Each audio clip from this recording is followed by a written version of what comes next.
사복음서 공이 예수 그리스도의 공생의 이전에 세 요한의 사역을 소개하고 있습니다. 이것은 요한의 출현과 사역이 메시아의 사역과 매우 깊은 관계가 있는 것을 우리들에게 보여주고 있습니다. 1세기 당시 유대인들은 민족의 죄 때문에 이스라엘이 바벨론 포로 이후에 계속해서 이민족의 지배를 받고 있는 것으로 생각을 했습니다. 그러나 유대인들은 마지막 때가 되면 선지자 엘리야가 나타나서 이스라엘을 구원하실 예수 그리스도의 메시아의 길을 예비하게 될 것이다, 이렇게 생각을 했습니다. 따라서 이스라엘은 메시아에 앞서서 나타날 선지자 엘리야의 도래를 간절히 고대하며 살았습니다. 이러한 유대인들의 소망은 말라기서 3장 1절에 기초하는 것이었어요. 보라, 내가 내 사자를 보내리니 그가 내 앞에서 길을 준비하는 것이다. 또한 말라기서 4장 5절 말씀입니다. 여호와의 크고 두려운 날이 이르기 전에 내가 선지자 엘리야를 너에게 보내리라. 이 말라기 서의 말씀을 기초로 해서 유대인들은 이스라엘을 구원할 메시아가 도래하기 전에 그의 선지자 엘리야가 도래하게 될 것을 간절히 소망했던 것입니다. 그런데 엘리야가 누구일까요? 엘리야는 BC 9세기에 아합이 통치하던 북이스라엘에서 영적으로 타락한 이스라엘을 다시 하나님께로 인도한 매우 충성된 선지자였습니다. 그런 갈멜산에서 바울의 선지자들과 대결하여 승리를 거두고 이스라엘을 다시 하나님께로 인도한 충성된 주의 종이었습니다.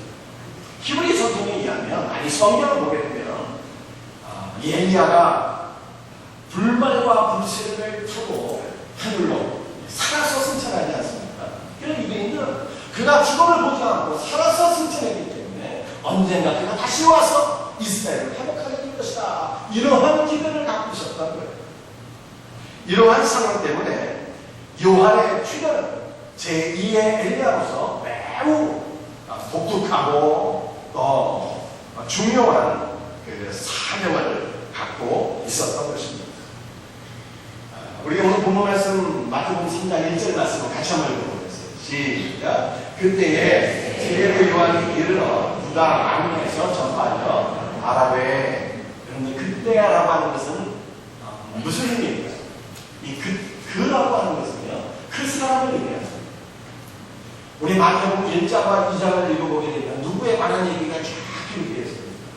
다윗의 후손으로 이스라엘의 목자로 오신 예수 그리스도를 쫙 얘기하고 있습니다. 이 그라고 하는 것은 예수님을 의미하는 것이고요. 그때에 예수 그리스도의 때에 예수 그리스도의 때와 함께 세례 요한이 제2의 엘리야로서 이스라엘에 출현하게 되었다라고 하는 것을 우리에게 말씀하고 있습니다. 그래서 세례 요한이 제2의 엘리야이며 그가 메시아 되신 예수의 그리스도의 길을 예비하는 주의 종이었다라고 하는 것을 우리에게 보여주는 것입니다. 요한이 출현해서 말씀을 증거하는데 어디서 말씀을 증거했습니까? 유대 광야에서 말씀을 증거했습니다. 여러분들이 한번 지도를 보셨으면 좋겠어요.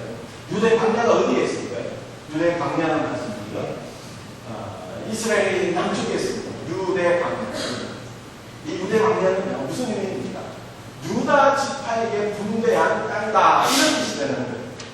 그런데 유다 광야가 어디에 위치해 있는 거 아니에요? 우리 남쪽 이 중간 지점 예루살렘이 있는데요. 이 예루살렘 오른쪽으로 가려면 북경산에 사이가 있습니다. 이 북으로는 갈릴리 호수가 있고 남쪽으로 사이가 있는데 이 사이를 요단강이 이어주고 있는 것이죠. 그래서 이 사이는 북경선이 되는 거예요. 그리고 이 예루살렘과 사이 가운데에 있는 땅이 바로 유대 광야입니다. 세례 요한이 바로 이 유대 광야에서 말씀을 증거합니다. 여러분 구약 성경 에스겔서를 보게 되면 예루살렘 성전에서가 생수의 강이 흘러넘쳐서 이 유대 광야를 통과하고 사이로 들어가게 되거든요. 그래서 그 강물이 일어나는 곳마다, 이르게 되는 곳마다 모든 물고기들이 되살아나게 되는 생명의 역사가 일어나게 되는 그런 것을 말씀하고 있어요. 그런데 신약이 일어나서 이제 세례 요한과 예수 그리스도에 의해서 정말 그 말씀이 실현이 되고, 바로 이 유대 광야에서 세례 요한이 하나님의 말씀을 선포함으로 이곳에서 수많은 이스라엘 백성들이 몰려들어서 하나님의 말씀을 듣게 되므로 그들이 영적으로 살아나게 되는 생명의 역사가 있게 되므로 에스겔서의 말씀을 성취하는 것을 우리가 보게 되는 것입니다. 여러분, 이 광야라고 하는 것은 어떻게 생겼습니까? 광야라고 하는 것은요, 이렇게 생겼습니다. 이게 광야의 이미지. 없이 무덤. 여러분들 광야를 가보게 되는데 한낮에 온도가 수없이 50도를 오르게 되는데 가만히 있어서 땅이 줄줄 흐르고 숨이 팍 막히는 것입니다. 물이 없으면 생존할 수가 없고 사람이 생존할 수 없는 버려지고 황폐한 땅이 바로 광야인 것입니다. 그러나 이스라엘 백성들에게 광야는 몹시 중요한 곳입니다. 하나님을 만나고 그의 은혜를 경험하는 것이 바로 광야였습니다. 이스라엘 백성들은 출애굽 때 그 광야에서 당신의 백성들은 안고 광야를 걸어가시는 하나님의 크고 놀라운 사실을 경험하게 된 것입니다. 이 광야에서 우리 하나님께서 당신의 백성들을 위해서 어떤 위대한 일들을 하셨어요? 낮에는 구름 기둥으로 광야의 빛을 가려주셨고 밤에는 불기둥으로 이스라엘 백성들을 보호해주지 않으셨습니까? 이스라엘 백성들 40년 동안 그들이 불쌍도 하지 않았고 그럼에도 불구하고 40년 동안 그들의 유복이 떨어지지 않고 지난날 심하게 헤어지지 않는 그 하나님의 크고 놀라운 은혜를 경험하게 된 곳, 그곳이 바로 광야였습니다. 먹을 양식도 없었지만 하나님께서 하늘문을 열어주시고 만나와 메추라기로 공급해 주시고 반석을 깨뜨리셔서 그 생수가 터져나오게 하시고 광야의 그 갈증에서 목마름에서 당신의 백성들을 구원해 주신 그 크고 놀라우신 하나님의 은혜를 경험한 것이 바로 광야였습니다. 그 광야는 하나님이 어떤 분이십니까? 하나님께서는 이스라엘 백성들을 어떻게 인도하십니까? 그러한 것들을 보여주고 가르쳐주는 장소였습니다. 그런데 이 광야를 말씀드립니다. 이렇게 히브리어로 미드바르, 이게 광야. 그런 광야를 말씀드립니다. 단순히 하나님의 크고 놀라운 그 공급하시는 은혜를 누리는 것만이 아니라 광야의 미드바르라고 하는 단어를 말씀드려 어근이 다바르라고 하는 거예요. 다바르. 이 다바르는 무슨 뜻인가 하면 말씀하시다, 말하다 이런 뜻을 갖고 있어요. 그 광야를 어떤 것인가 하면 하나님께서 당신의 종들에게 당신의 백성들에게 말씀하시는 곳이었다. 이런 의미를 갖고 있습니다. 하나님께서 당신의 종 모세를 부르셨어요. 광야, 그 시내산에서 하나님께서 떨기나무 불꽃 가운데 일게 하시고 그 가운데서 모세를 부르셨어요. 모세야, 모세야 하시면서 그의 이름을 부르시고 모세에게 출애굽의 사명을 맡겨주셨는데 그것이 어디였어요? 바로 광야, 시내산이었어요. 엘리야도 여러분들이 광야에서 하나님을 만나게 된 것이지요. 엘리야가 갈멜산에서 그 영적인 승리를 거두고 난 이후에 이세벨이 무서워서 광야로 도망치게 됐는데 그 광야의 뜨거운 무더위 속에서 그가 탈진하게 되었습니다. 그래서 엘리야가 그 로뎀 나무 밑에서 말씀이죠. 차라리 하나님 나를 죽여주세요. 내가 지금 죽는 것이 차라리 낫겠습니다. 신세한 걸 하고 있는데 하나님께서 엘리야를 위해서 당신의 천사를 보내주시죠. 천사를 통해서 엘리야가 힘을 얻게 됩니다. 위로를 받게 됩니다. 그리고 나서 40주년을 걸어서 말씀드리죠. 시내산에, 광야의 시내산에 올라가게 되는데 그곳 시내산에서 엘리야는 살아계신 하나님을 만나서 그의 말씀을 들으며 그가 영적으로 회복되어지는 역사를 경험하게 됩니다. 왜 광야를 말씀드리죠? 바로 하나님을 만나며 그분의 말씀을 듣는 곳이다 라고 하는 그런 곳이다. 이러한 광야의 이미지는 유대인들의 이 사상에, 이 생각에 큰 영향을 미치게 되었습니다. 어떠한 영향을 미치게 되었을까요? 유대인의 선지자가 하나님의 메시지를 전달하는 그 선지자, 하나님의 종으로서 자격을 갖추기 위해서는 하나님의 말씀을 들은, 하나님의 말씀을 듣는 그 광야에 있어야 된다. 이렇게 생각을 합니다. 그런데 지금 누가 광야에 있는? 세례 요한이 광야에 있었다. 세례 요한이 광야에서 말씀을 전파했다. 마태가 그렇게 얘기하고 있어. 이것은 요한이 광야에서 하나님의 말씀을 듣고 하나님의 말씀을 전하는 참되고 진실한 하나님의 선자여 종이었다라고 하는 것을 우리들에게 보여주고 있는 것입니다.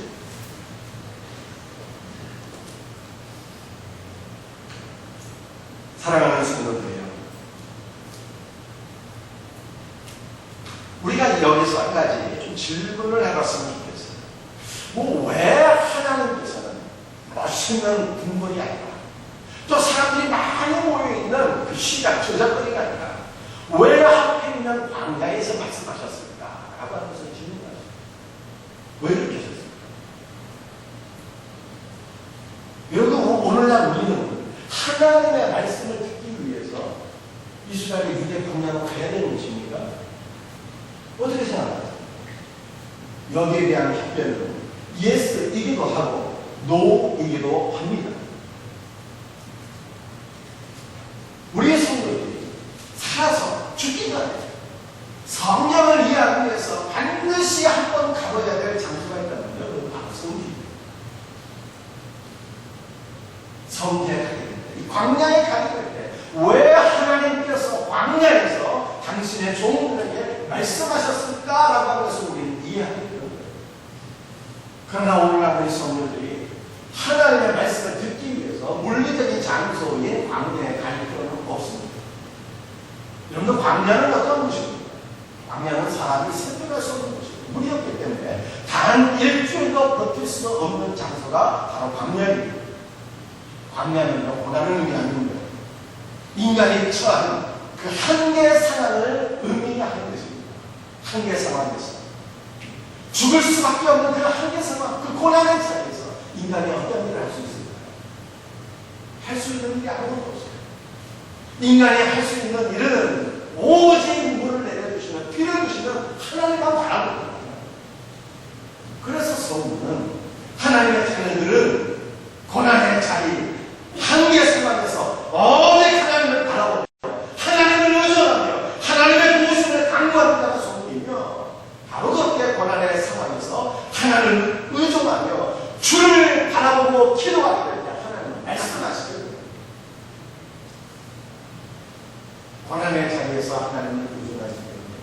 주님의 음성을 듣는 성도들이 되시기를 바랍니다. 여러분, 우리 성경 시편 69편 31절에서 33절 말씀을 우리 스크린 보시면서 함께 나가서 읽어보시겠습니다. 이것이 서로 뿔과 흙이 있는 환소를 드리는 것보다 여호와를 더욱 기쁘시게 하는 것이다. 공부한 자가 이를 보고 기뻐하나니 하나님을 찾는 너희들아, 너희 마음을 소생하게 할지어다. 여호와는 궁핍한 자의 소리를 들으시며 자기로 말미암아 갇힌 자를 멸시하지 아니하시나니. 여러분도 오늘 시편 66편을 말씀을 보게 되면 네 부류의 사람이 등장하는 것을 볼 수가 있습니다. 공부한 사람, 궁핍한 사람, 갇힌 사람, 하나님을 찾는 사람, 네 부류의 사람이 있습니다. 그런데 이 네 부류의 사람들 가운데 세 부류로 말씀드리죠. 광야에 있는 사람, 공부하고 궁핍하고 갇힌 사람이거든요. 그의 삶의 지금 고난, 즉 광야 속에 있는 것입니다. 그런데 현재에도 이 광야의 삶을 살아가는 사람들이 많이 있습니다. 북한에 있는 우리 동포들, 중국에 있는 박해받는 신자, 동남아에 사시는 분들, 여러분들이 동남아에 해역권에 살고 있는 사람들 가운데 갇힌 사람, 궁핍한 사람, 공부한 사람 얼마나 많이 있습니까? 그러나 갇혀있다고 해서, 궁핍하다고 해서, 공부하다고 해서 다 신자인가요? 그렇지 않습니다. 자, 우주국에 가면 하나님을 믿지 않지만 얼마든지 가난하고 궁핍하고 갇혀 있는 사람들 수도 없이 널려 있어요. 광야 속에 있다고 해서 고난을 받는다고 해서 다 신자는 아니죠. 참된 신자는 어떤 사람이 참된 신자입니까? 곤고하고 갇혀있고 궁핍한 가운데 하나님을 찾는 사람, 그 사람이 바로 신자인 거예요. 이러한 신자. 그의 삶이 광야 속에 있지만 전심으로 하나님을 바라보며 하나님의 도우심을 구하는 자에 감사와 찬양과 경배와 기도는요, 하나님께서 너무 기뻐하십니다. 황소를 드림보다 광야 속에서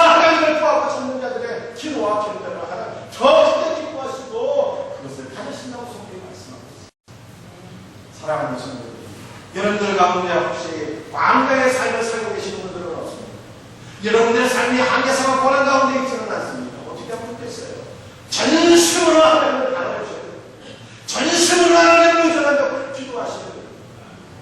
하나님께서 그때 우리에게 말씀하시는 고난 가운데 광야의 삶 속에서 살아계신 하나님의 말씀을 들으시는 성도들이 되기를 예수 그리스도의 이름으로 축원합니다. 마태복음 3장 4절 말씀을 이 요한은 낙타털 옷을 입고 허리에 가죽띠를 띠고 음식은 메뚜기와 석청이었더라. 지금 요한이 어떤 옷을 입고 있다고요? 낙타털 옷을 입고 가죽띠를 띠고 있다. 그런데 이러한 요한의 이미지는요, 누구의 모습입니까? 구약성경에 나타난 엘리야의 모습이었어요. 열왕기하 1장 8절에 이렇게 말씀하고 있습니다. 그들이 그에게 대답하되 그는 털이 많은 사람인데 허리에 가죽띠를 띄었더이다 하니 왕이 이르되 그는 디셋 사람 엘리야구나 이렇게 얘기를 했습니다. 엘리야가 어떠한 모습이었어요? 몸에 털이 많은데 가죽띠를 띄었다는 거예요. 여러분 요한은 맞습니다. 털이 없는 사람이죠. 요한은. 그런데 요한이 지금 무슨 옷을 입었어요? 털옷을 입었어요. 가죽 털옷을, 낙자 털옷을 입었습니다. 그리고 가죽띠를 다 띄었어요. 이러한 요한의 이미지는 구약시대 엘리야의 이미지를 우리들에게 연상시키는 것이며 이 요한이 제2의 엘리야로서 이스라엘을 회복시키는 바로 진실되고 능력 있는 하나님의 선지자요 종이다라고 하는 것을 우리들에게 보여주고 있는 말씀입니다. 그런데 이 요한이 어떤 음식을 먹고 자랐습니까? 어떤 음식 먹었어요? 음식은 여러분들이 답변해보세요. 음식은 메뚜기와 석청이었더라. 이렇게 얘기합니다. 그런데 메뚜기와 석청이 어떤 겁니까? 여러분 불편에 가보게 되면 날아다니는 날개달린 메뚜기 있잖아요. 그거 잡아먹고 살았다는 뜻입니까? 석청, 돌 사이에 끼어있는 이 야생 벌꿀, 이 웰빙 음식, 이런 거 먹고 살았다는 뜻일까요? 그렇지 않습니다. 여러분 우리가 성경을 해석할 때는 맞습니다. 이스라엘의 문화와 지리적인 환경 속에서 성경을 해석해요. 우리의 문화와 우리의 지리적 환경을 생각하면 안 되는 거예요. 여러분 제가 아까 광야를 보여드렸잖아요. 이 광야에 뭐가 있어요? 아무것도 없어요. 꽃이 없습니다. 꽃이 없다는 것은 뭐가 없다는 뜻이에요? 벌이 없다는 뜻이고, 벌이 없다는 것은 뭐가 없다는 뜻입니까? 꿀도 없다는 것이에요. 벌꿀 없다는 거예요. 그러니까 요한이 먹은 석청이라고 하는 것은 야생 벌꿀 그거 아닌 것입니다. 여러분 석청이 뭐예요? 이스라엘은 세 가지 종류의 있습니다. 대추나무, 그 열매로 만든 벌꿀, 꿀, 그 다음에 그야말로 벌꿀, 세 번째로 주염나무 열매로 만든 꿀, 이 세 가지 종류의 꿀이 있는데 요한이 먹은 석청이라는 것은 글자 그대로 돌 사이에 껴있는 꿀은 꿀인데 종려나무, 그 열매로 만든 꿀이다. 이런 뜻입니다. 여러분 종려나무가 이렇게 생겼습니다. 그 열매는 이렇게 생겼습니다. 이게 종려나무. 이 종려나무 열매로 말씀이죠. 우리나라에 뭐 비슷한 거 아니면 대추 비슷한. 그래서 이 종려나무를 가려서 대추 야자난다 이렇게 칭하거든요. 우리나라 대추하고 다른 점은 맞습니다. 훨씬 큽니다. 그리고 대추가 훨씬 나아요. 여러분들 이 석청이라고 하는 것은요, 구약시대 레위기서 말씀에 나타난 이 폐업법을 여러분들이 이해를 하셔야 되는 것입니다. 레위기서 23장 20절 말씀을 한번 같이 읽어보겠습니다. 시작. 너희 땅에 동물을 뵙게 단 모퉁이까지 다 베지 말며 떨어진 것을 주지 말고 그것을 가난한 자와 거르비를 위하여 남겨두라. 나는 너희의 하나님 여호와니라 하나님 말씀하셨어요. 여러분 이것을 폐업법, 다시 말해서 모퉁이법이라고 하는 거예요. 여러분 모퉁이법이라고 하는 것은 가난한 자들을 위한 법이었습니다. 농부들이 추수를 하게 될 때 그 밭에 볼이나 그 밀을 다 추수하지 말고 한쪽 모퉁이를 남겨두라는 얘기예요. 그래서 그것을 누가 와서 먹을 수 있도록 가난한 사람들이 와서 한 한쪽 모퉁이에 남겨진 보리와 밀을 먹도록 하라고 하는 것이 가난한 자를 위한 법률이 바로 폐하법 모퉁이법이라고 하는 것입니다. 그런데 이 모퉁이법은 말이죠. 곡물에만 해당되는 것이 아니라 과일에도 적용이 되었습니다. 농부들이 과일을 추수할 때 상품 가치가 떨어지는 것, 그런 것을 그냥 다 늘려주는 거예요. 그러면은 이제 때가 되게 되면은 그 상품 가치가 떨어지는 것들은 바닥에 떨어질 것 아닙니까? 그러면 가난한 사람들이 와서 그러한 과일들을 주워 먹을 수 있도록 하는 것이 다 폐하법이었어요. 이런 대추나무 열매도 마찬가지입니다. 대추나무 열매, 농부들도 추수하는데 추수 때에 되면 남겨주는 거예요. 그러면 시간이 지나면 자연적으로 그 대추나무 열매가 땅에 떨어지고 돌틈 사이에 뛰게 되는 것입니다. 세례 요한이 바로 이것을 먹었다는 거예요. 돌틈 사이에 떨어진 그 대추 나무 열매, 종려 나무 열매를 먹었다는 것입니다. 여러분, 이것은 어떤 음식이었어요? 가난한 자들을 위한 음식이었어요. 그런데 이것은 왜 석전, 돌틈 사이에 낀 꿀이라고 표현하고 있습니다. 먹어봐야 하는 것입니다. 그죠? 이 대추나무 열매는 정말 꿀처럼 답니다. 꿀 이상으로 답니다. 그래서 이것을 돌틈 사이에 낀 꿀이다 이렇게 표현하고 있는데, 가난한 자들을 위한 음식이었어요. 세례요한이 이걸 먹으면서 세례했다는 것입니다. 메뚜기를 한번 잠시 생각해 보겠습니다. 메뚜기. 여러분들 세례요한이 메뚜기, 여러분들 과거에 시골에 사셨던 분들은 메뚜기 잡아서 막 이렇게 볶아 먹기도 하고 그러셨죠. 세례요한이 여기저기 뛰어다니면서 이 날개달게 메뚜기 잡아먹었다는 뜻이 아닙니다. 아까 광야를 보여드렸지만 여러분들 광야에는 말씀입니다. 풀도 없고 꽃도 없어요. 그러니까 벌도 없는 것이고 메뚜기도 극히 없는 것입니다. 이 광야에는 메뚜기도 거의 없는 거예요. 그렇다면 이 메뚜기를 먹고 살았다는 것은 무슨 뜻입니까? 여러분들 메뚜기를 봤습니까? 하가부라고 하는데 이 주역나무는 하루부라고 하루. 자음이 가히 같잖아요. 발음도 가히 같고. 그래서 유대인들은 이 주역나무 열매를 메뚜기나무로 그렇게 생각했습니다. 실제로 한 명이 학문적인 이름이 주역나무를 가리켜서 로커스트 트리라고 하는데, 이 로커스트 트리라고 하는 것은요 메뚜기 나무라고 하는 뜻이에요. 메뚜기 나무. 그 세례요한이 바로 이 메뚜기 나무를 먹으며 주역나무 열매를 먹으며 살았다는 것입니다. 여러분, 주역나무 열매는 우리로 표현하면 초금목피. 우리 과거에 우리나라에 보릿고개에 있던 그 시절에 먹이가 떨어지게 되면 사람들이 뭐 먹고 살아요? 야산에 올라가서 소나무 껍질 굽혀서 풀 뿌리고 막 그거 먹었잖아요. 초금목피. 그걸 연명했잖아요. 가난한 분들이 말이죠.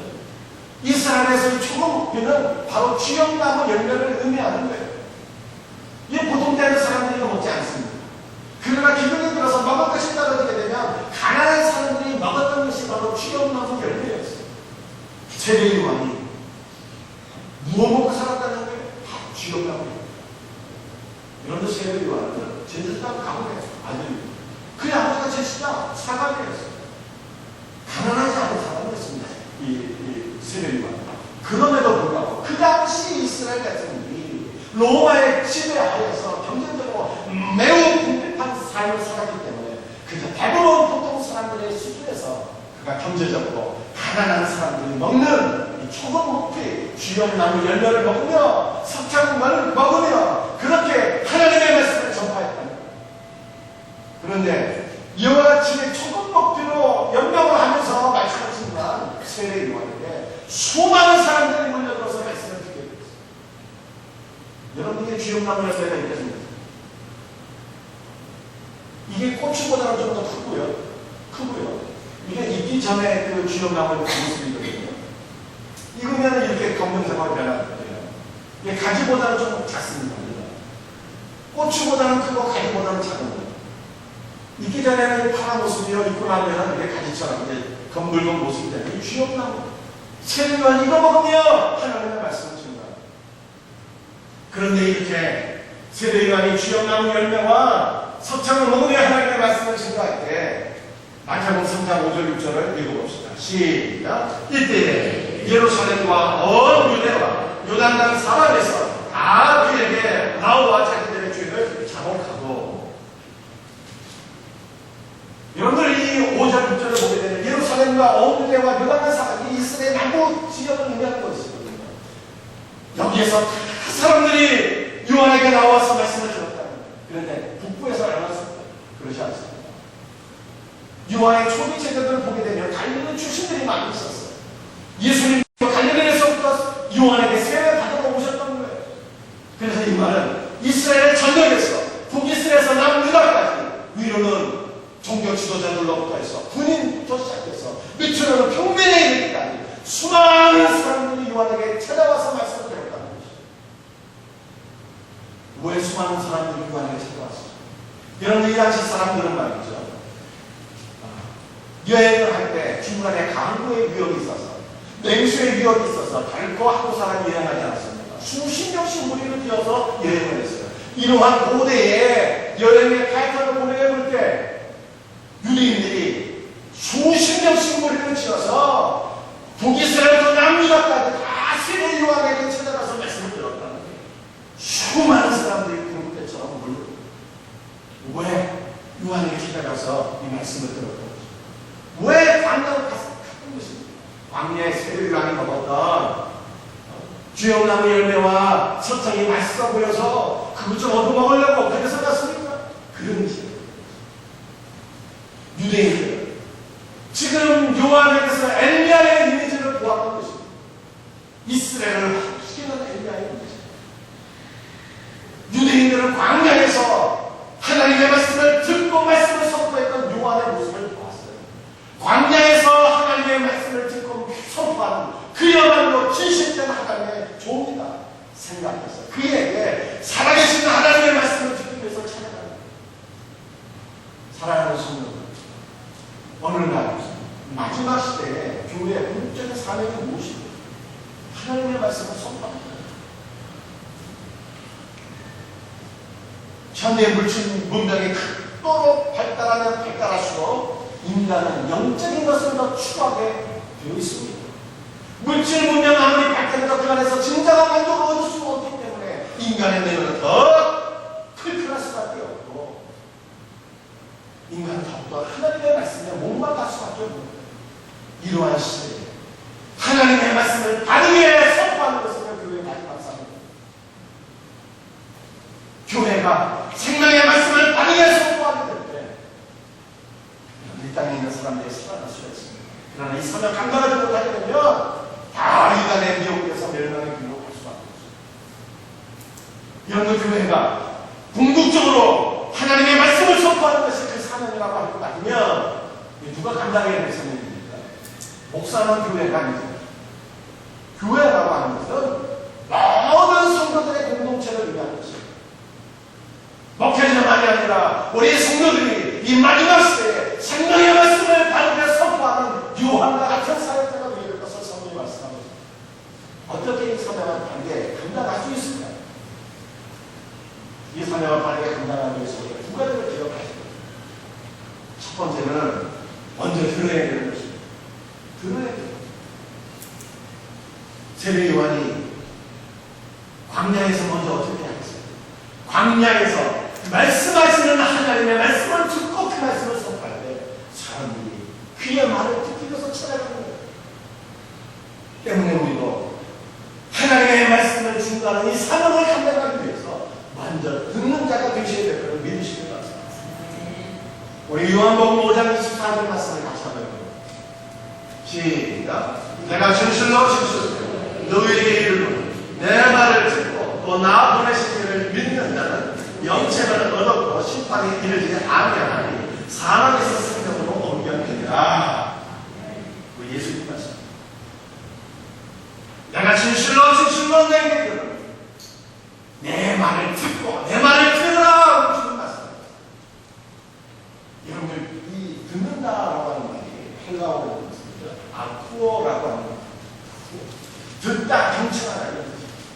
그런데 헬라어로 말씀드려요. 히브리어도 마찬가지지만 특히 헬라어는 문법이라고 하는 것이 굉장히 중요합니다. 이 듣는다라고 하는 것, 이 문법을 제가 한 가지만 딱 말씀드릴게요. 조금 어려울 수 있지만 잘 들으시면 다 이해가 갈 수 있는 거예요. 이 문법이 뭘로 되어 있는가 하는 말씀입니다. 분사로 되어 있어요. 분사. 분사라고 하는 것은 장소와 시간과 방법을 서술하는 거예요. 그러니까 이것을 오늘 우리 본문 말씀에 적용하게 되면 이렇게 되는 것입니다. 광야에서 하나님의 말씀을 들으라고 하는 거예요. 고난의 시간 가운데 하나님의 말씀을 들으라고 하는 거예요. 방법은 무엇이에요? 방법은 전적으로 하나님을 바라보며 그를 의존하며 그의 도심을 간구하며 기도함으로 하나님의 말씀을 들으라고 하는 것입니다. 여러분, 광야의 삶을 살기 원하는 사람 별로 없어요. 오늘날 현대 부자들 많이 있습니다. 지식 있는 사람들 도처에 걸려 있습니다. 말 잘하는 사람도 많이 있습니다. 그러나 진정한 성도의 표징은요, 광야의 삶이에요. 고난 가운데 하나님을 의존하며 하나님의 말씀을 듣는 자가 진정한 성도라고 성경이 말씀합니다. 이렇게 고난의 시간에 하나님을 의존하며 그의 말씀을 들어요. 여러분들, 그러나 이 말씀은 지금 나의 삶에 평안하고 청통하신 분들에게는 얼른 와닿지 않는 말씀일 수 있어요. 그렇다면 이것을 우리 모든 성도들에게 적용하면 하나님의 말씀을 어떻게 들으라고 하는 것입니다. 장소, 교회 안에서, 시간, 매주일 예배 시간에 방법, 목회자가 선포하는 말씀을 통해서 목회자가 선포하는 말씀을 하나님의 말씀으로 그렇게 들으라고 하는 거예요. 이렇게 말씀을 들을 수 있는 은혜가 있도록 주의 이름으로 축원합니다. 누구든지 내 말을 듣고 또 나 보내신 이를 믿는 자는 심판에 이르지 아니한다, 이렇게 말씀합니다. 여러분, 심판에 이르지 아니한다라고 하는 말을 엘코마이라고 하는데, 엘코마이는 이르다 그런 뜻인데 말씀이죠. 부정사가 딱 붙어갖고 우라고 하는 말이 붙어서 이르지 아니한다, 심판에 이르지 아니한다, 심판으로 나가지 아니한다, 이런 말이에요. 내 말을 듣고 나를 보내신 이를 믿는 자는 심판에 이르지 아니한다. 그런데 심판에 이르지 아니한다는 것도요, 제가 한번 그 문법을 설명해 드릴게요. 잘 한번 들어보세요. 이것이 직설법으로 되어 있어요. 직설법은 세 가지 경우에 사용합니다. 과거의 역사적인 확실한 사건, 역사적으로 발생한 사건을 헬라어에서는 직설법이라고 하는 문법으로 표현을 합니다. 그리고 현재 발생한 일, 현재 확실하게 발생한 일을 직설법으로 이렇게 표현합니다. 그리고 마지막으로는 미래에 필연적으로 나타날 일을 직설법이라고 하는 것입니다. 그런데 성경은 누구든지 내 말을 듣고 나 보내신 일을 믿는 자는 심판에 이르지 않는다. 불신자는 미래에 반드시 필연적으로 심판을 받게 되지만 내 말을 듣고 나 보내신 일을 믿는 성도는 미래에 하나님의 심판에서 필연적으로 반드시 나타나게 될 하나님의 심판에서 제외된다, 이런 뜻이다. 성도는 미래 심판 받습니까? 심판받지 않는다는 말씀. 그런데 마지막으로 누구든지 내 말을 듣고 나 보내시는 일을 믿는 자는 심판에 이르지 아니하고 사망에서 생명으로 옮겨다. 사망에서 생명으로 옮겼다. 이 옮겼다라고 하는 말을 맞습니다. 메타바이노라고 하는데 옮기다라는 것입니다. 근데 이것도 문법을 딱 한 가지 넣습니다. 현재 완료입니다. 현재 완료를 옮긴다. 과거에 완료된 동작이 현재까지 영향을 주는 것을 가리켜서 현재 완료. 그럼 이것은 이런 뜻이에요. 잘 들어보세요. 우리는요, 내가 하나님의 말씀을 듣고 예수를 믿으면 그때 사망에서 생명으로 옮겨지는 것을 그렇게 생각하고 이런 것이 아니라 내 말을 듣고 나 보내시는 일을 믿는 자는 이미 과거에 태초에 창세 전에 하나님께서 그 자를, 그 선택한 자를 사망에서 생명으로 옮겨 놓으셨다는 거죠.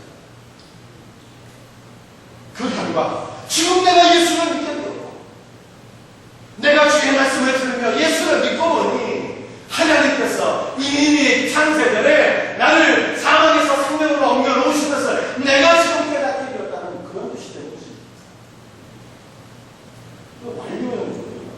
완료라는 것은 헬라에서 완료라고 하는 것은 확장이 없죠.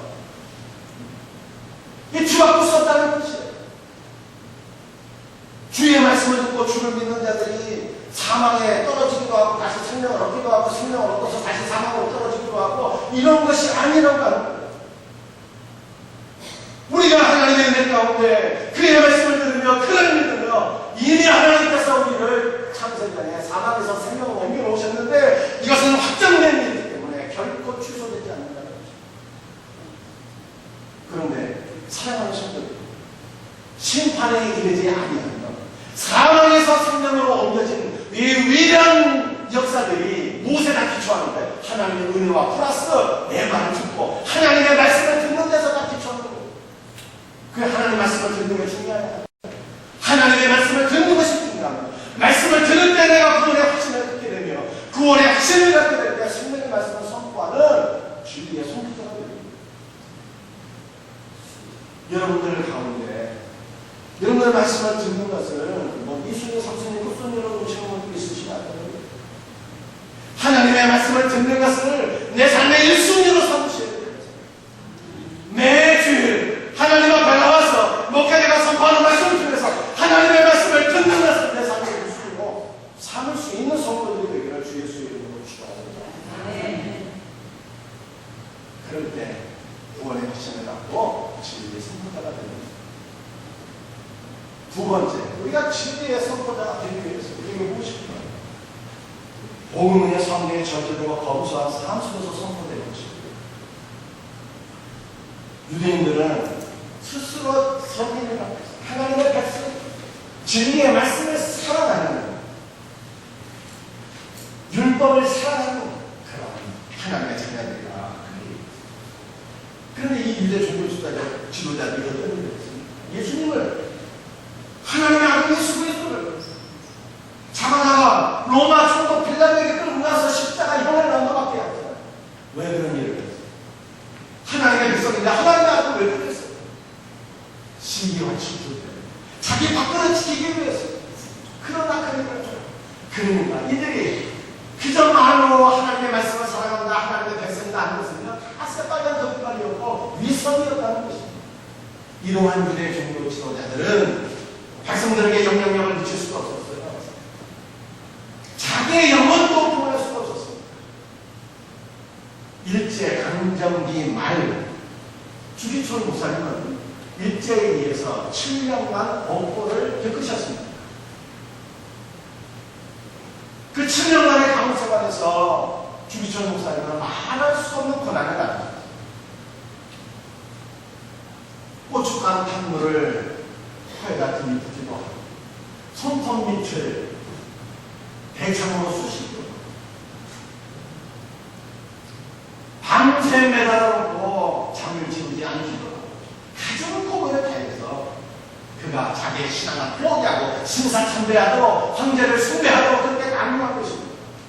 그러나 주기철 목사님 끝까지 자기의 신앙과 영적인 그 절경을 굽히지 아니하다. 일제는 주기철 목사님의 가족까지 다 보는 칠순노모와 사모님과 10살 난 아들을 데려다가 가족들이 보는 앞에서 주기철 목사님 고문했어요.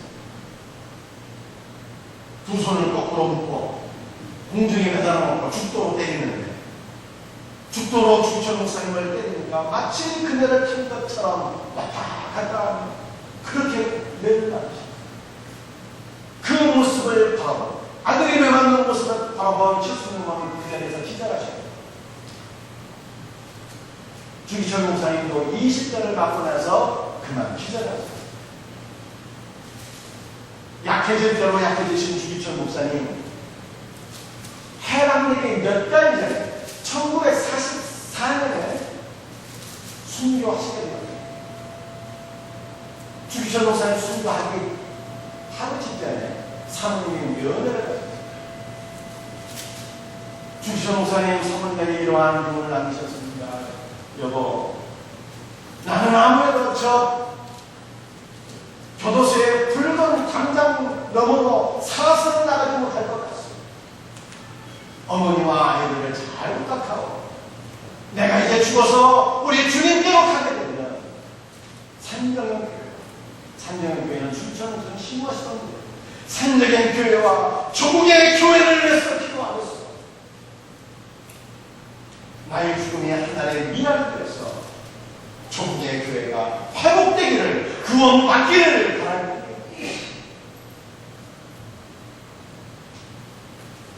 주기철 목사님은 살아선 전에 십자가의 길이라고 하는 그 설교문을 남겨놓으셨는데 제가 일부를 잠깐 읽어드리겠습니다.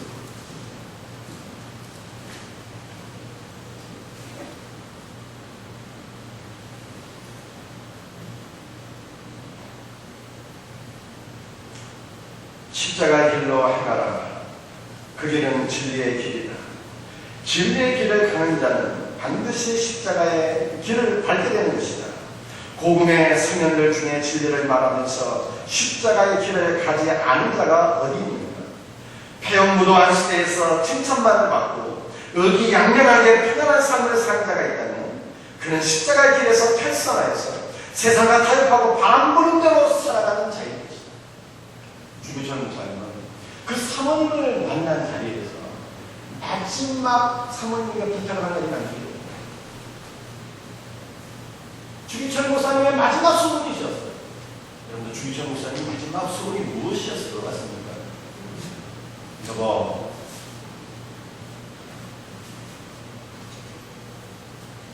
따뜻한 숭늉 한 그릇 먹고 싶소. 이 말씀입니다. 복음을 위해서 고난을 받으십니다. 따뜻한 숭늉 한 그릇이 마지막 소원이셨던 주기천 목사님의 사역을 통해서 조국의 교회는 반석 위에 세워지게 되었습니다.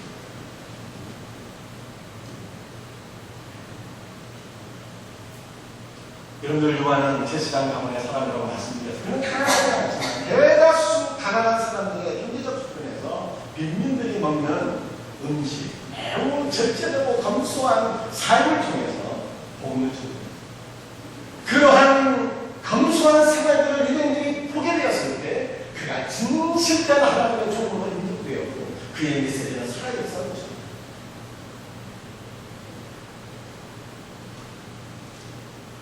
오늘 한국교회 목회자와 성도들이 진리를 살아간다 말하지만 부귀 영화를 추구한다면 세상은 교회를 위선자의 집단이라 정죄할 것입니다. 오늘날 성도는 부유하든 가난하든 검소하고 절제된 삶을 살아야 합니다. 성도는 하나님께서 맡겨주신 물질로 치부하거나 사치하는 것이 아니라 선교와 불교의 삶으로 나가야 되는 것입니다. 어려움에 빠진 부모, 형제, 이웃을 돌아보는 선한 삶을 삽시다.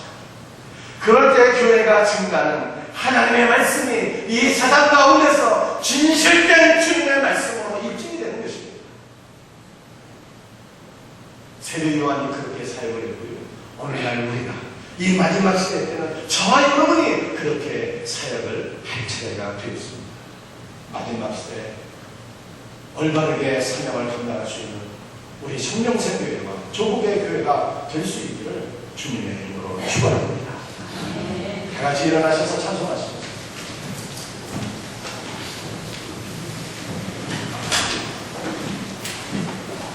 주의 음성을 내가 들으니 살아간다.